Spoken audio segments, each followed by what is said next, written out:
कानून तोड़ेगा, कोई भी कानून तोड़ेगा उसको जेल जाना पड़ेगा। नहीं तो कानून तोड़ने वाले 135 मस्जिदों के लोग जेल में नहीं जाएंगे, कानून का पालन करवाने के लिए 250 लोग जेल में चले जाएंगे। अद्भुत सर, अद्भुत है।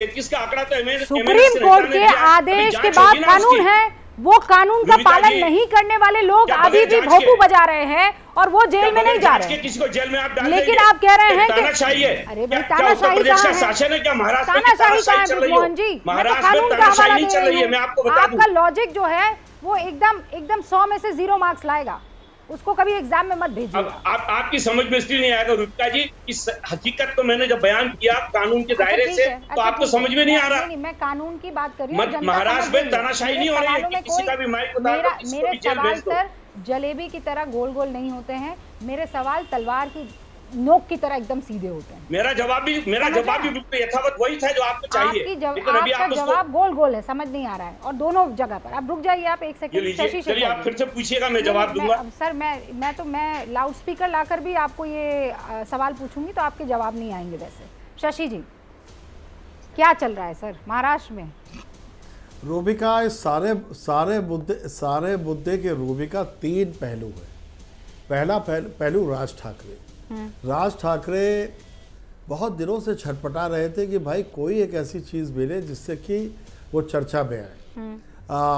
वो बहुत ज़बरदस्त बोलते हैं, लोगों को लगता है कि उनमें बाल ठाकरे जी की छवि है। और आप अगर पिछला चुनाव देखें तो वो बीजेपी के खिलाफ बोल रहे थे। उन्होंने जब शिवसेना से बाहर गए तो उन्हें लगा कि इस बार चूंकि शिवसेना और बीजेपी साथ हैं तो वो बीजेपी के खिलाफ बोलने लगे। पिछले चुनाव तक ऐसा ही रहा। जब अघाड़ी सरकार बन गई और जब कांग्रेस, एनसीपी और शिवसेना तीनों एक मंच पर आ गए तो उन्हें लगा कि अब यहाँ से भी पत्ता साफ, वो उधर चले गए। लेकिन इस सारे खेल में पहली बात यह कि राज ठाकरे साहब को हासिल क्या होगा। मुझे इसमें बहुत साफ लगता है कि हासिल होने को आज हेडलाइंस भले ही हो, लेकिन सिर्फ ये आगे बढ़ाएंगे कैसे। क्योंकि आप ये देखिए कि बीजेपी का पूरे तरह से फायदा है। जैसे पुराने जमाने में 2 तरह के योद्धा होते थे। एक राजा के योद्धा जो लड़ा करते थे, एक कुछ ऐसे योद्धा भी होते थे जो इधर उधर से आ जाते थे, सिंपैथाइजर्स, जिनको आगे कर दिया जाता था। नवनीत राणा बीजेपी की सांसद नहीं है, बीजेपी का काम कर रही हैं। राज ठाकरे साहब बीजेपी से कोई ताल्लुक़ नहीं रखते, बीजेपी का काम कर रहे हैं। और इस सारी लड़ाई में मुझे ये लगने लगा है कि हमारे देश में एक अच्छा ऐसा माहौल बन रहा है कि कौन कितना बड़ा हिंदू, किसका हिंदू मुझसे जब बड़ा, मेरा हिंदू तुझसे छोटा, इस तरीके की एक नई बहस दिखाई पड़ रही है। शिवसेना कह रही है हमें हिंदुत्व मत सिखाओ, राज ठाकरे साहब कह रहे हैं मस्जिदों से ये हटवाओ। लेकिन क्या अकेला मस्जिद ही मुद्दा है? अगर मस्जिद मुद्दा है तो मुझे राज ठाकरे की एक बात से सहमति है कि उत्तर प्रदेश का मॉडल वाकई बहुत बढ़िया था।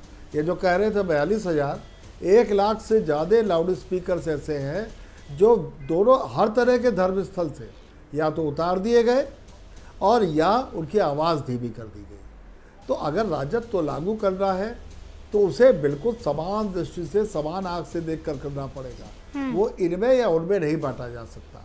और मैं इस बात पर बिल्कुल साफ हूँ कि इस तरह की पॉलिटिकल लड़ाई देश के लिए हित में नहीं है।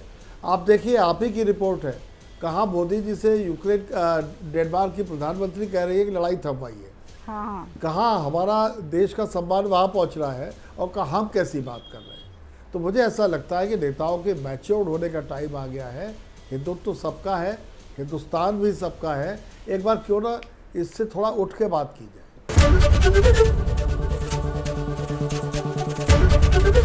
एबीपी न्यूज आपको रखे आगे।